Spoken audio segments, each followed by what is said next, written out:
Buenas, ¿qué tal? Buenas, buenas.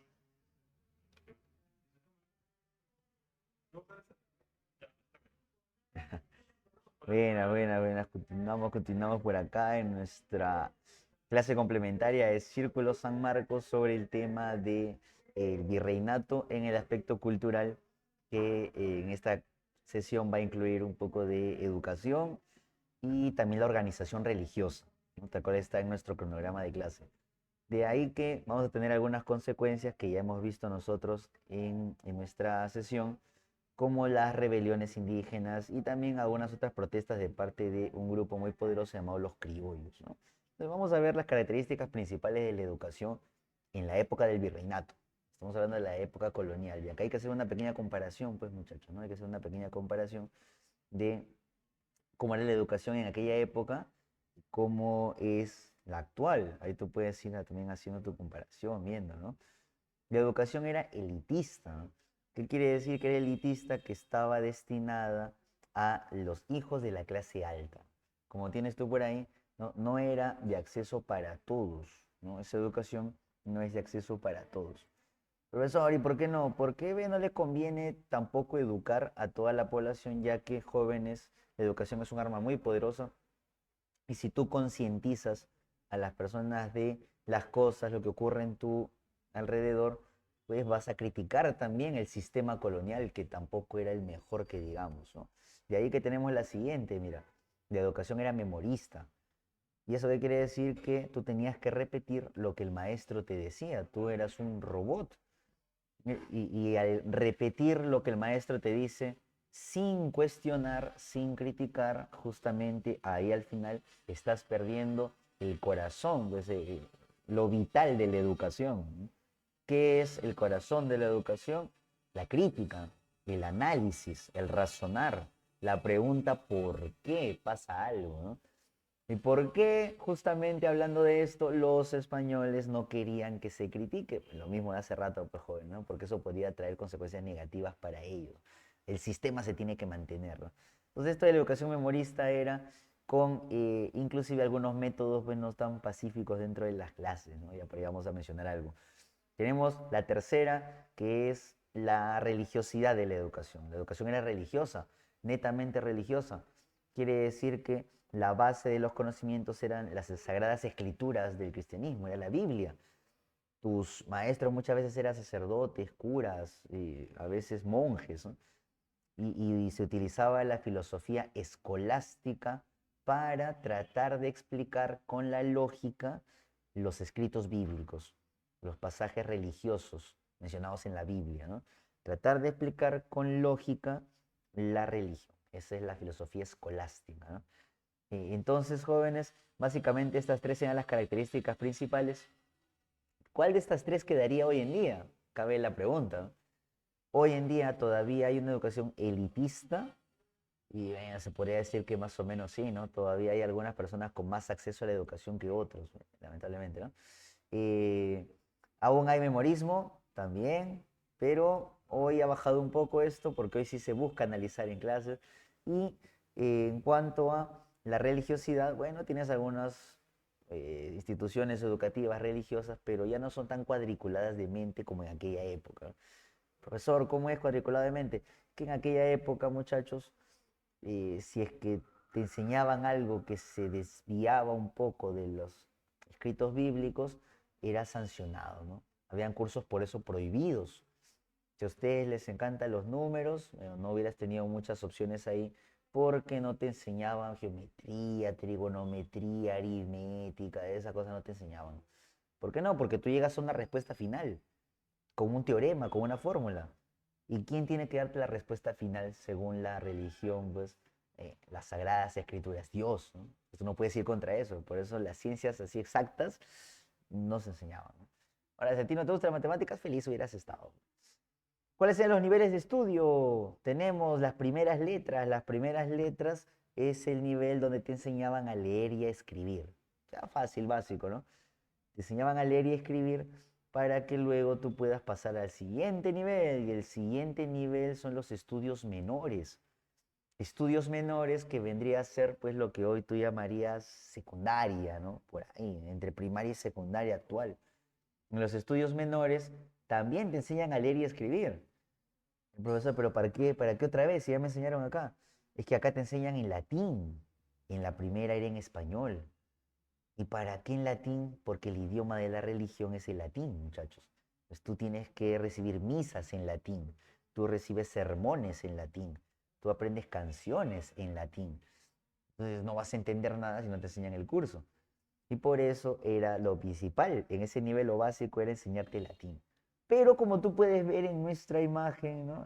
Profesor, no se ve, no te preocupes, acá solucionamos todo, mira, mira, mira, mira, mira. Se aplicaban castigos físicos. En el nivel de estudios menores comienzan las evaluaciones. En el nivel anterior tú no tenías exámenes.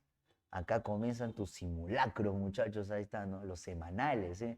Acá tenías examen semanal todos los fines de semana. Todos los fines de semana tenías tu examen de las lecciones de la semana, ¿no? Es como hoy también se suele hacer, ¿no? El problema es que hoy, si tú vas a ver tus resultados y bueno, estás de la mitad de repente hacia abajo, tu reflexión es tengo que estudiar un poco más, no estaba prestando atención. Pero acá tu reflexión era el golpe. Si acá tú no aprendías la lección, te castigaban físicamente. Profe, ¿por qué? Venían un poquito malosos ahí, ¿no? Tanto se volvió una costumbre hacer eso que una frase se volvió tendencia, hashtag en aquella época, ¿no?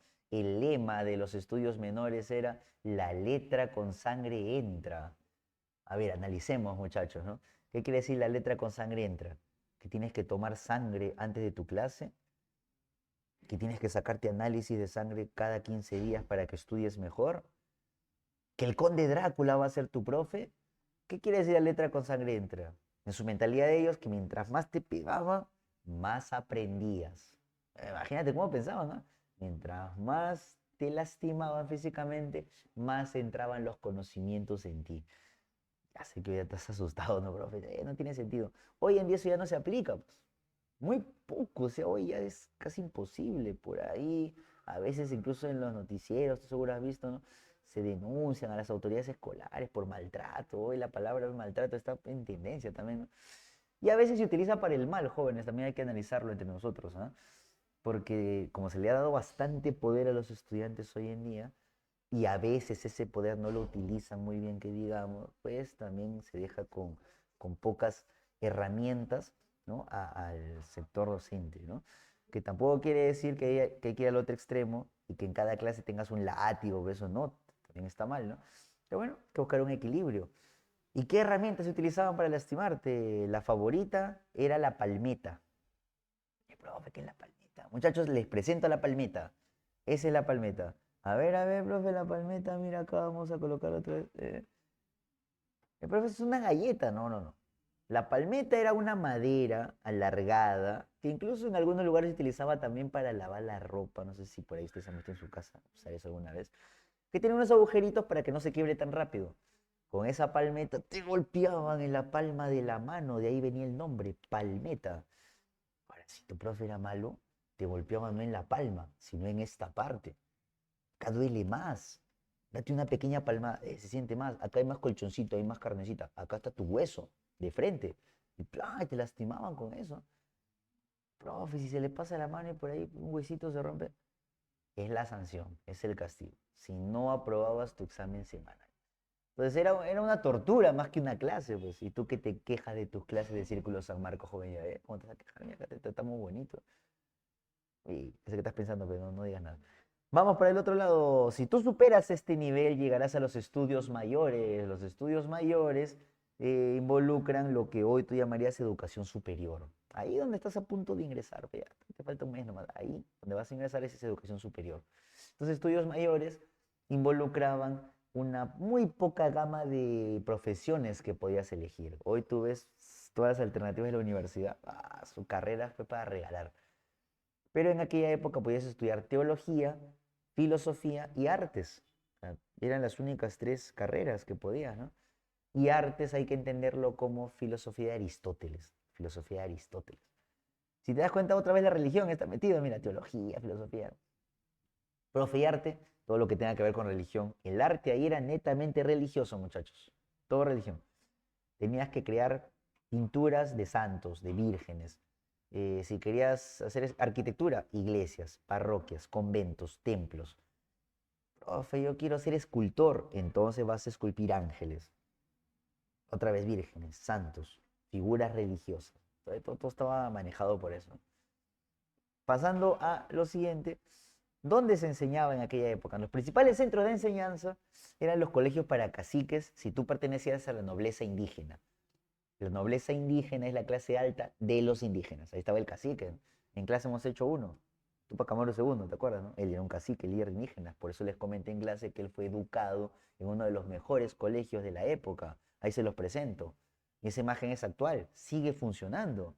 Es el Colegio San Francisco de Borja, del Cusco, que se creó en 1621, hace tiempote, ¿no? Luego le seguían los pasos en nivel uno en Lima, llamado el Colegio El Príncipe. Pero si nosotros nos enfocamos en este Colegio San Francisco de Borja, hace poquito, unos días apareció otra vez en los noticieros, aunque no se le ha visto por el aspecto histórico, netamente dicho, sino por una película que la está rompiendo, que se ha filmado en Cusco, que ya sabes cuál es. Ah, profe, sí, los Avengers, ¿cuál Avengers? Son los Transformers. Ya si tú por ahí googleas o has estado viendo noticieros, ¿no? Una de las personas que participó en la producción de esta película estudió ahí. Entonces la producción de la película, ¿no? Como que en recompensa ha mejorado un poquito la infraestructura de ese colegio. Le faltaba un poquito de techo o algo así, ahí la han mejorado. Y apareció un noticiero bien bacán, pero le faltó comentar ahí que fue uno de los colegios más antiguos de la nobleza incaica de aquella época, no lo han dicho, ¿no? Ahora tú ya lo sabes. Entonces ahí está el Colegio San Francisco de Borja. Repito, el objetivo de educar a los caciques era claro, era único, adoctrinarlos. Mira esta palabra, adoctrinar. Profe, ¿qué es eso? Lavarles la mente, muchachos, para que ahora ellos sean los que controlen a su población. ¿Qué es un cacique? Líder de un pueblo indígena. ¿Qué te enseñó en clase, aunque te estabas durmiendo? Que son los intermediarios. Intermediario, la persona que conecta a las autoridades con el pueblo. Es decir, ahora cuando el cacique vuelva a su pueblo indígena, como un cristiano, la gente va a comenzar también a acostumbrarse a que esa es la religión que deben tener y van a ir dejando su religión indígena. Chao Viracocha, chao Inti, chao Pachamama, ¿quiénes serán? Cambiando, porque tu líder ya cambió. Van a lavar el cerebro a través del cacique. Ese es el objetivo de enseñarle a los caciques educación. No vayas a pensar que era por buen corazón, pobrecito cacique, quiero que aprendas. No, no, no. Y acá hablamos también de separar tu religión con otros métodos que no eran tan pinquis como la educación. Por ejemplo, lo de hace rato, la letra consangrenta, ¿no? Mira, mira, mira, ahí tenemos también que el castigo era una de las herramientas más utilizadas. Fíjate tú, joven, observa, mira tú esta representación de Guamán Poma de Ayala. Te das cuenta que tiene en la mano este que sería el maestro, ¿no? Tiene su látigo, sus tres puntas, ¿no? Profe, yo conozco eso, seguro ustedes lo conocen. Y mira al pobre estudiante, el pobre niñito, que lo flagelan. Ay, mira, la gente por acá está tomando sus apuntes, ¿no? Ellos están estudiando, no pasó nada. Este jaló, ese jaló. ¿Sí? A esta práctica de lavarte el cerebro, de sacar de tu mente las creencias que tenías, se le conoce como extirpación de idolatrías. La extirpación de idolatrías era una práctica muy común en aquella época, realizada por algunos personajes, pues, como por ejemplo Lobo Guerrero, uno de los principales impulsadores de sacar de la mente las creencias que tenían los indígenas. Si tú pertenecías no a la nobleza indígena, sino ya a la clase alta, pero criolla, ibas a los colegios mayores. Los colegios mayores tenían como objetivo educarte en el latín, recuerda, ¿no? De acá tenemos uno de los más antiguos, San Felipe de Neri, 1575, eso es en Lima Metropolitana, ¿no? Es similar a la educación secundaria actual, es similar. También tenían los seminarios son netamente religiosos, ahí sí se formaban a futuros sacerdotes. Uno de esos seminarios que hasta el día de hoy funciona en el distrito de San Miguel, allá en Lima Metropolitana, Santo Toribio de Mogrovejo, Santo Toribio de Mogrovejo. Hoy se ve como un colegio más regular, ahí era solamente para sacerdotes, ¿no? Si tú evolucionas y pasas al siguiente nivel, llegabas a lo máximo, pues muchachos, la universidad. La universidad ya es estudios mayores. Hoy se le llama educación superior. ¿Y cuál era la más importante de todas las universidades en aquella época y hoy todavía sigue siendo recordada por su historia? La decana de América, ¿no? Fácil, pues muchachos, San Marcos, ¿no? ¿Cómo se llama tu academia? Ahí está, pues Círculo San Marcos. Esa universidad se creó el 12 de mayo de 1551 gracias a las gestiones de dos personajes, el fraile Tomás de San Martín, el fraile Tomás de San Martín y un capitán, un miembro de la parte militar llamado Jerónimo de Aliaga. Jerónimo de Aliaga. Fray Tomás de San Martín y Jerónimo de Aliaga juntos son los fundadores de la Universidad Nacional Mayor de San Marcos. Crearon un documento, se lo mandaron al rey, el rey lo aceptó y dijo, ya está bien, creemos la universidad. Pregunta, siempre pregúntate, ¿y por qué querían crear una universidad? Profe, para estudiar, pero bueno, ahí en esta época era también para diferenciar a las clases sociales, ¿no? Porque los hijos de la clase alta no se iban a ir hasta España a estudiar estudios mayores, ¿no? Entonces dijeron también queremos tener los mismos privilegios de allá acá y crearon la universidad. No, ahí tienes tú en la imagen la pintura de Tomás de San Martín.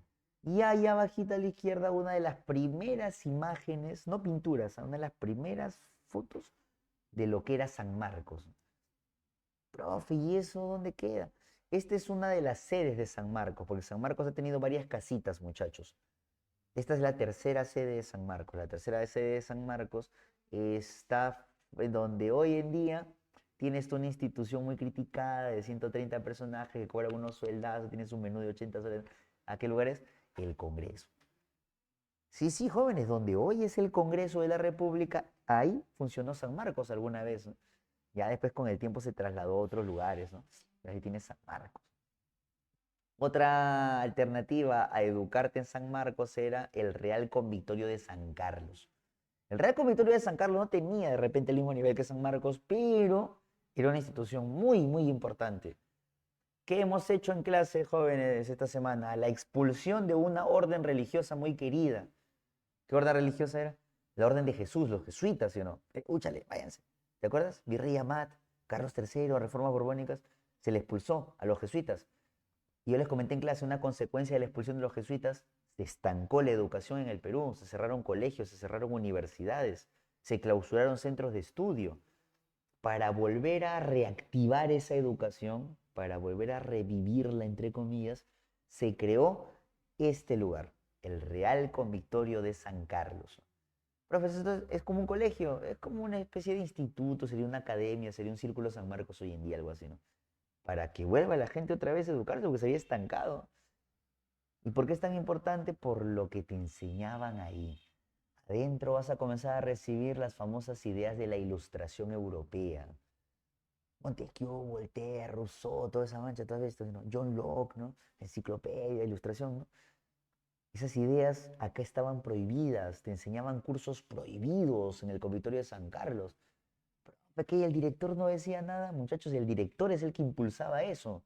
El rector de ese convictorio fue el chachapoyano Toribio Rodríguez de Mendoza, uno de los precursores de la independencia del Perú. Una persona que sí le enseñaba a sus estudiantes ilustración cuando eso estaba prohibido. Estaba prohibido eso.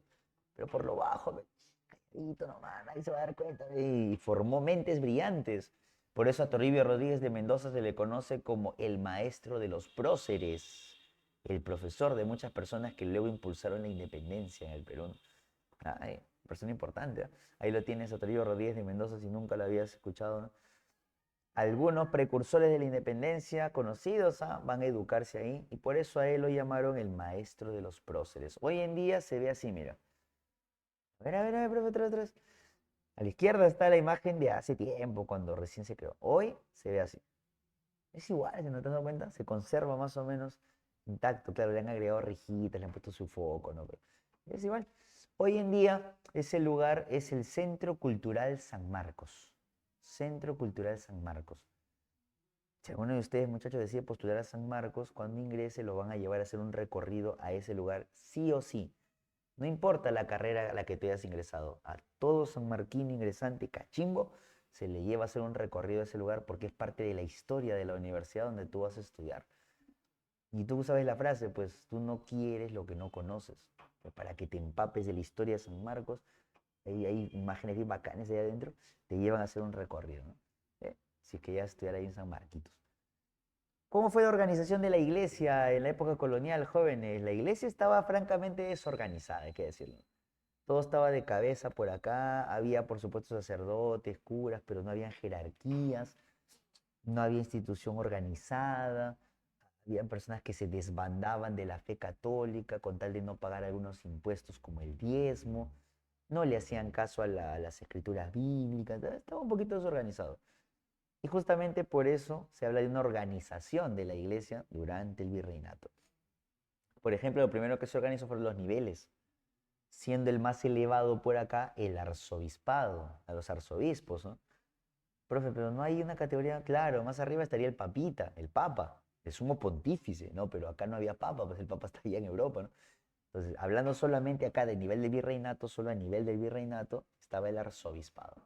Luego tenías a los obispos, más abajo a los curatos, curas, ya, curas monjes, ¿no? ¿A quién se le conoce como el organizador de la iglesia en el Perú? El primer arzobispo de la historia del virreinato del Perú, es el señor Jerónimo de Loaiza.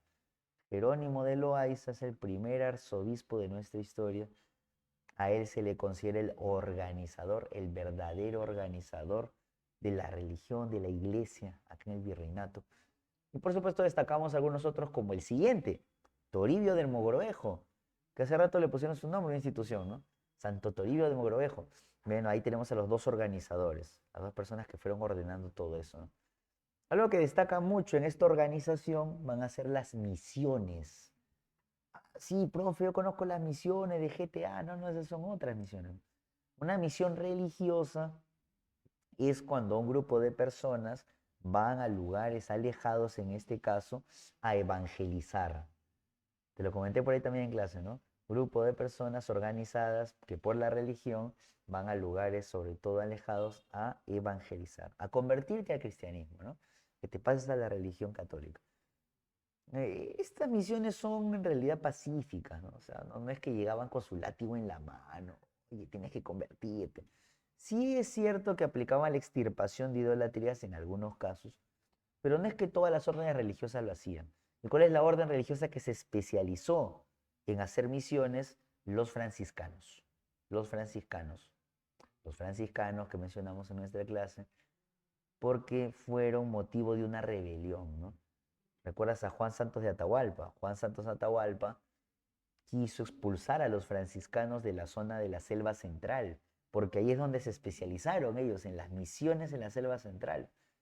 Pero no dice que no llegaban con látigo. El problema es que ellos llegaban con soldados, como te expliqué, ¿no? Y esos soldados que iban acompañando a las misiones eran los abusivos, ellos eran los malosos. En el caso de Juan Santos Atahualpa, explotaron a una población ubicada en Junín, en una zona llamada el Cerro La Sal, porque justamente había un cerro grandote de sal. Y estos soldados a latigazos hacían trabajar a la fuerza con la mita a los nativos para que extraigan la sal.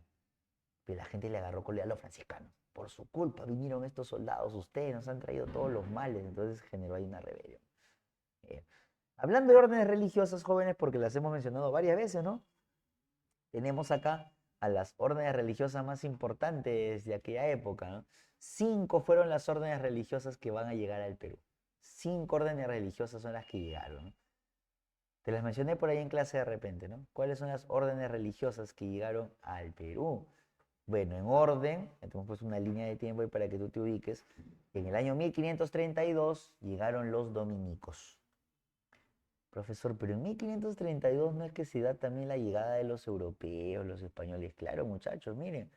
Por eso acá tenemos una representación de Felipe Guamán Poma de Ayala, un cronista mestizo muy bueno, que en su obra de aquella época, ¿no? Él representaba con dibujos la realidad que observó.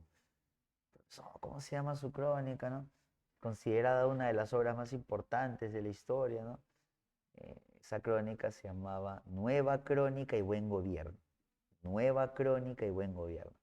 Ahí tenemos una representación, mira, cuando Atahualpa se encuentra con un dominico que está ya rodeado, ¿lo ves, lo ves, lo ves? Se encuentra con un dominico llamado Vicente Valverde. Vicente Valverde fue el que le entregó la Biblia al Inca Atahualpa en Cajamarca cuando lo capturaron. ¿Se acuerdan en la clase que les comenté qué hizo Atahualpa con la Biblia? La sacudió, se puso a olerla, se la puso en el oído a ver si le hablaba, porque pensó que la Biblia lo estaba ofendiendo, ¿no? Ya que Vicente Valverde pronunció una frase, una oración llamada el requerimiento. El requerimiento era decirle a Atahualpa, ríndete, ahora eres un súbdito del rey, tus tierras nos pertenecen, tu gente nos pertenece, en pocas palabras ya perdiste, pecholito. Y Atahualpa se molestó, porque cuando escuchó la traducción hecha por un indígena llamado Felipillo, pensó que la Biblia era la que estaba diciendo eso, ya que lo miraba a Vicente Valverde leyendo la Biblia. Él pensó que la Biblia era, pidió la Biblia y la tuvo frente a frente, y es como retarla, a ver Biblia, dime ahora lo mismo que me has dicho, ¿no? Que soy un súbdito, que soy, ya perdí, ¿no? Y como la Biblia no hablaba, pues muchachos, era sacudió, la botó al suelo y vino el ataque que ya te comenté, ¿no? Los dominicos llegaron con las tropas españolas, llegaron con los Pizarro, con los Almagro, ¿no? Por eso fueron la primera orden religiosa en aparecer por acá y participaron de la captura del Inca. Ahí nomás al otro añito llegaron los famosos franciscanos, especialistas en las misiones religiosas. Te acabo de comentar qué es eso, ¿no? Por acá, especialistas en las misiones religiosas. Mira, mira, ahí está una misión religiosa. El fraile franciscano está evangelizando a la población nativa, los bautizaban. Ahora también hay que analizar, pero muchachos, ¿no? Si te he hablado de análisis hoy, ¿por qué querían evangelizar a las poblaciones nativas, ¿no? Alejadas? Porque si tú oficialmente eras cristiano, si te pasabas a la religión, si te convertías al cristianismo, conocías a Dios, ya sabías que era Dios, sabías de la religión. Y si tú ya sabías que es Dios, que tú perteneces a esa religión, te podían cobrar un tributo religioso, el diezmo. El diezmo no se te puede cobrar si tú no eres cristiano. Pero ahora que ya te transformaron en cristianismo, se te puede cobrar impuestos.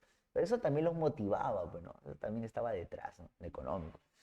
La tercera orden religiosa que llegó por acá fueron los mercedarios. Cuidado, le cambias esto, no es una N. Mercenario es otra cosa, es el que se cambia de bando por plata, ¿no? Mercedarios, estos mercedarios que van a destacar por su economía, fueron de los más adinerados que hubo, ¿no? En 1551, acá sí bastante tiempo, mira, demoró bastante, llegaron los agustinos que controlaron por algún tiempo, ¿no? Un tribunal religioso, ¿no? También los agustinos que van a encargarse de San Marquitos, luego de los dominicos, ¿no? Y finalmente, muchachos, en 1568, mira cuánto tiempo pasó desde que la primera orden religiosa llegó hasta que llegó la quinta, la más importante, la última. 36 años pasaron, ¿no? ¿Quiénes son ellos? Justo los que votaron, ¿no? Los jesuitas, los miembros de la Orden de Jesús, San Ignacio de Loyola, ¿no? Reforma y contrarreforma, tema de HU, seguro que allá, profe Bellón, has escuchado, ¿no? Entonces, muchachos, estos jesuitas cuando llegan por acá traen las características que también tenían por allá.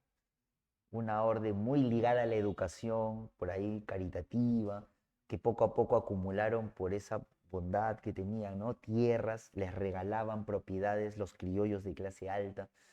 ¿Qué hacían con esas propiedades? Las transformaban en colegios, en universidades, ¿no? En centros de estudio, congregaciones.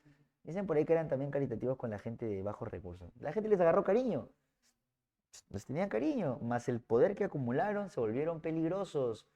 Yo les comenté que ellos en sus lecciones manifestaban, enseñaban que el poder de Dios está por encima del poder del rey. Y a algunas autoridades no les gustó, ¿no? Y bueno, después utilizaron algún otro pretexto, una rebelión en España para expulsarlo. A través de la pragmática orden los expulsaron. ¿Qué es la pragmática orden, profe? Así se llamó la orden de Carlos III al virrey Amat para expulsar a los jesuitas de América. La pragmática orden. ¿Cuándo se les expulsó? 1776. En el año 1776, miento, 1767, los expulsaron a los jesuitas. Ahí los expulsaron. El virrey Amat, ¿te acuerdas del virrey Amat? Perrichole, no, Profe, pobrecitos, nunca volvieron. Sí volvieron, pero los expulsaron en condiciones muy, muy lamentables, ¿ah? Los agarraban por ahí ambulando, como ya sabían dónde iban, sus congregaciones, los capturaban, los amarraban, los metían a un barco horroroso en el Callao y los expulsaron de acá. Muchos se quedaron incluso sin poder llevarse a su familia completa. Muchos se quedaron sin llevarse a la familia completa. Algunas personas se quedaron por acá. Sus colegios, sus universidades, sus terrenos luego las subastaron con una institución llamada Oficina de Temporalidades. Se subastó todo.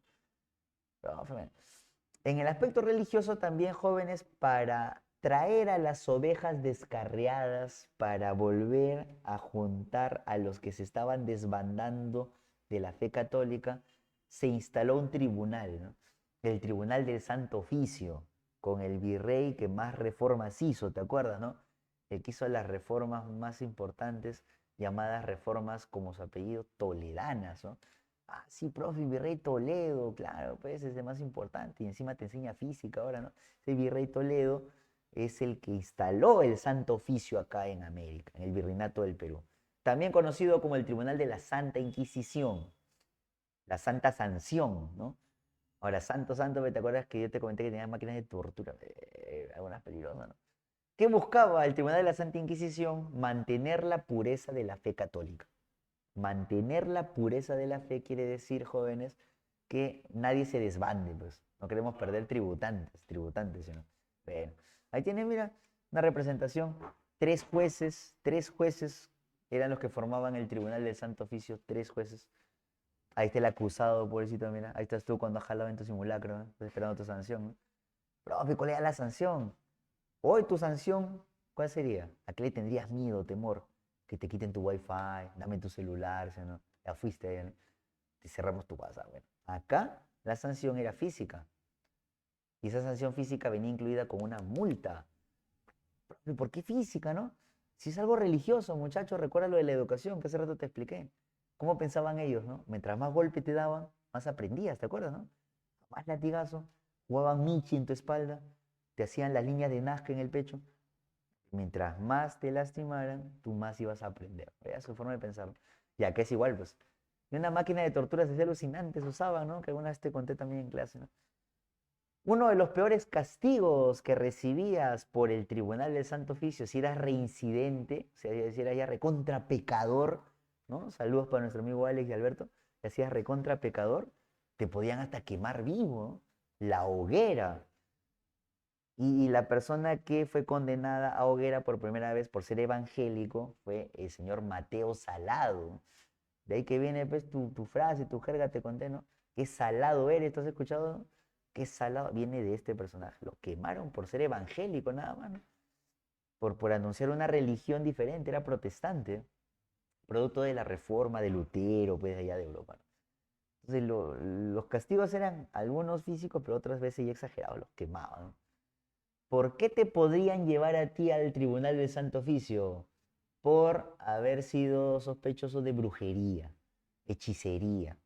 Acá se acusaban a las brujas, las mujeres también llegaban, ¿ah? Y también sabes qué acusación era muy común, muchachos, para que empiecen a temblar y lo pienses dos veces, adulterio, ¿no? Ah, profe, ¿qué es eso? No sé. Cuando tienes más de una pareja, ves a la vez, estás casado. Sacaban los pies del plato, como se dice, ¿no? Cuando tú eras acusado de adulterio, ya fuiste, ¿ah? ¿Qué Andrea Llosa, qué Magali? Tú terminabas en el tribunal de la Inquisición, ahí terminabas, y esos jueces te sancionaban, ¿no? Profe, si es mentira, si es calumnia, si es como tú le has dicho a ella, no, no era un beso, le estaba soplando una mosquita que tenía, ¿no? Ya, si era mentira, tú tenías que ahí comprobarlo. Por eso es un juicio, por eso es un tribunal, te juzgaban.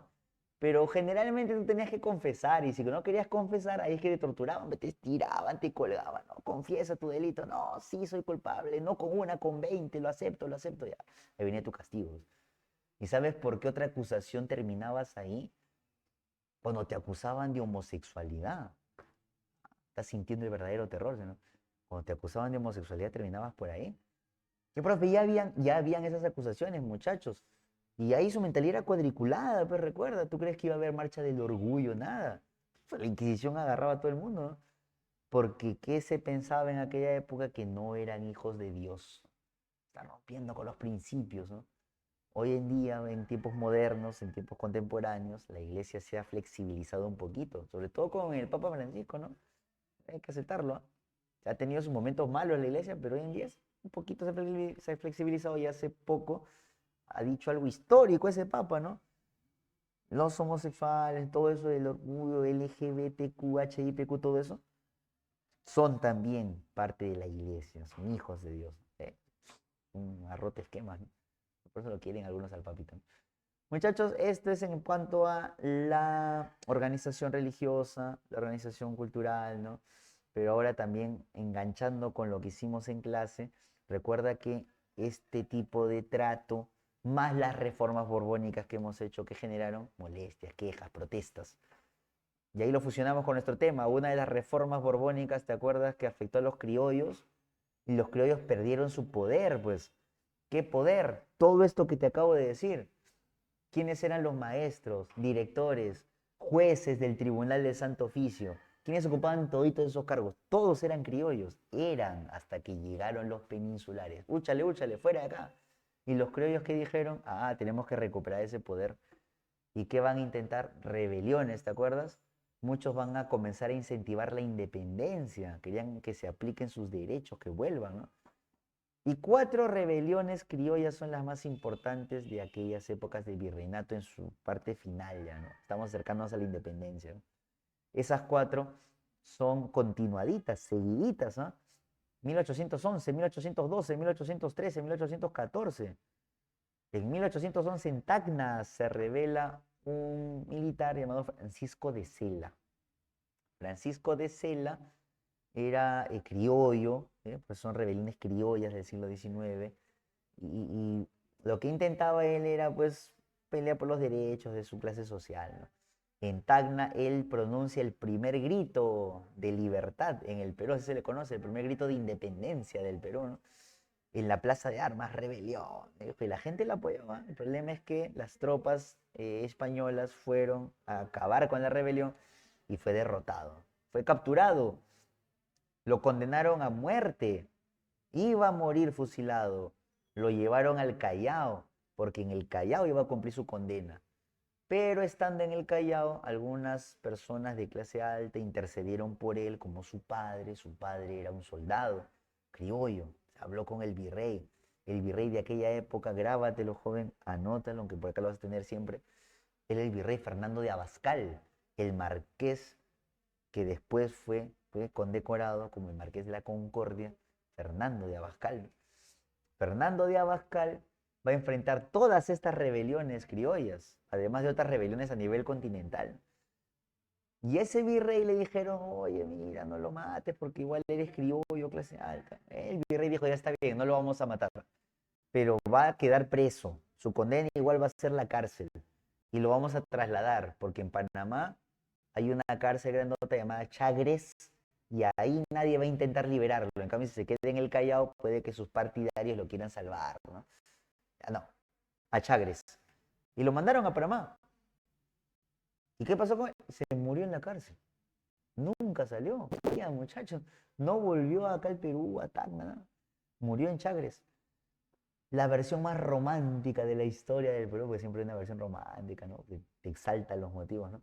Dicen que murió el 28 de julio de 1821, mira, un guión de Hollywood, ¿eh? En momentos en que se proclamaba la independencia, la persona que dio el primer grito de independencia moría. No está confirmado, ¿no? No está confirmado, por ahí algunas versiones dicen eso. Al otro año, el virrey Abascal no tiene descanso, ¿ah? Sácate otra rebelión, la de Juan José Crespo y Castillo. No son dos personas, ¿ah? Su apellido es compuesto, Juan José Crespo y Castillo. Él se rebeló en Huánuco. ¿Cómo le fue? Muchachos, tampoco terminó muy bien. Fue derrotado por tropas españolas, ¿no? Que mandaron desde otra zona, desde Tarma, llegaron tropas a acabar con él. Hubo batalla, casi hubo resistencia. La batalla del puente de Ambo terminó con esta rebelión. Batalla de Ambo. Oigan, muchachos, ¿ustedes nunca han ido al mercado? ¿Han comprado papa? Hay una papita María, que es la papa Ambo. Para puré, bien rico sale. Profe, coincidencia, no. De esa zona donde fue la batalla viene esa papa. Algún día que tú vayas por ahí, Huánuco, te voy a conocer dónde fue la batalla. Vas a encontrar un montón de agricultores en la pista que con sus costales te venden papita. ¿Sabes a cuánto te vende la papa? Un sol 50, 2 soles. Pero está caro. Todo el costal completo, grandazo. En cambio, tú vas a tu mercadito de la vuelta de tu casa, 3 soles el kilo. Un día vas a conocer historia y de paso te traes tu papa. Ahí fue derrotado él. ¿Qué le pasó? Lo mataron. Lo mataron.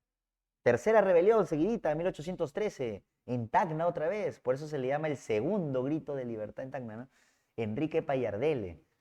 Enrique Payardele, que tenía ascendencia francesa, por eso su apellido, también intentó una rebelión. Él intentó juntarse con un general que estaba llegando desde Buenos Aires, porque Buenos Aires, te spoileo para la siguiente semana, estaba mandando generales para intentar liberar el Perú también. Ya Buenos Aires estaba luchando por su independencia y también quería que el Perú se libere para juntos ayudarse, ¿no? Y mandó generales. Estaba llegando un general llamado Manuel Belgrano. Manuel Belgrano supuestamente tenía que llegar a Tacna y lo que quería payar de él es que cuando llegue Belgrano ya Tacna esté libre o ya esté en rebelión, se junten y ya, pues, liberan todo. El problema fue que Manuel Belgrano fue derrotado. Cuando esas noticias llegaron a Tacna en plena rebelión, le bajó la moral a la gente. Ah, ya para qué peleo, decían si él hiciese que iba a venir tan preso, pues, ya lo derrotaron ya. Entonces la rebelión comenzó a perder fuerza. Fue derrotado Enrique Payardele, pero él no lo mataron, él no lo capturaron, él logró escapar. Él y su gente lograron huir, es más, se fueron al Alto Perú, hoy Bolivia, a buscar a Manuel Belgrano. Y al final se encontraron, ¿eh? Terminó en Buenos Aires, ya como Manuel Belgrano, pero peleando por allá, ya no acá, ¿no? Y la última rebelión criolla importante de la independencia fue la Gran Rebelión del Cusco. La Gran Rebelión del Cusco de 1814, liderada por los tres hermanos Angulo, José, Vicente y Mariano Angulo. A esa rebelión se le va a sumar un brigadier, el brigadier Mateo Pumacahua. Mateo Pumacahua, muchachos, fue uno de los principales rivales de la rebelión de Túpac Amaru II. Profe, ¿cómo va a ser rival de Túpac Amaru II si ahora está ayudando a la independencia, ¿no? Se arrepintió, pero se arrepintió 30 años después. Al momento de la rebelión de Túpac Amaru, Mateo Pumacahua participó en el bando realista, los ayudó a ellos. Es que estaba en búsqueda de un título ahí, quería quedar bien, ¿no? Después se arrepintió y se enfrentó al virrey Abascal. Y ellos querían que se cumplan algunos privilegios de los criollos, ¿no? Querían que los criollos tengan derecho otra vez.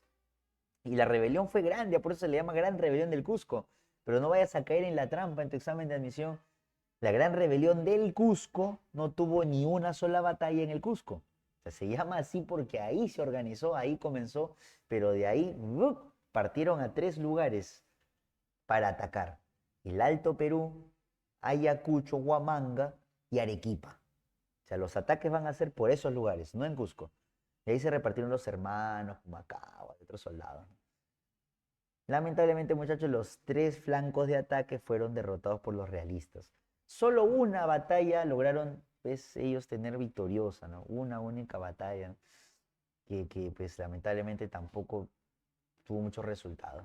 Finalmente, en la batalla de Humachiri, van a ser derrotados, ¿no? Luego de esa derrota, capturados todos los líderes, van a ser condenados a morir. Ahí mataron a los 3 hermanos, a Mateo Pumacahua, lo ajusticiaron, a todos los que habían ayudado, ¿no?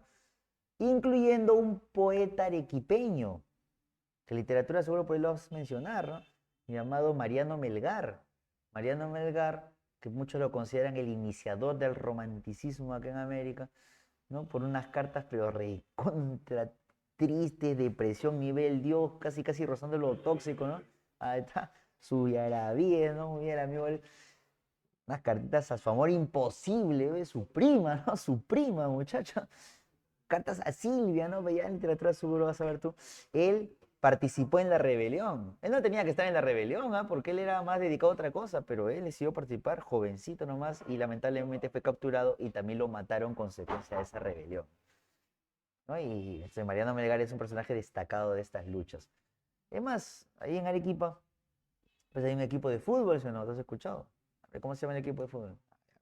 por algo es, ¿no? Pero anda, pregunta a los jugadores por qué se llama así, ni saben, bro. ¿Quién será? Es el fundador del club, dicen. Bueno, ahí tienes tú entonces, ve, a las rebeliones criollas, que justo van a rozar con el final del intento propiamente peruano de la independencia. Profe, ¿cómo es eso? Que a partir de ahí ya los siguientes intentos por la independencia van a ser liderados, pero por personajes de extranjero, que venían de afuera. Esos fueron dos llamados libertadores, ¿no? José de San Martín y Simón Bolívar. El rioplatense San Martín y el caraqueño Bolívar van a llegar luego en años posteriores a empujar el proceso de independencia en el Perú. ¿Cómo les fue? Ya a veces es una historia más o menos conocida, pero que no entra en esta sesión. Ya eso lo vamos a hacer ya seguramente en clase la siguiente semana. Entonces, hasta acá llegamos con esta complementación, jóvenes. Piensen mucho, repasen, estudien todo lo que puedan y lo van a ver cuando quieran su grabación. Practiquen con su guía, no se olviden, es importante. ¿Sí? Nos vemos la siguiente. Adiós.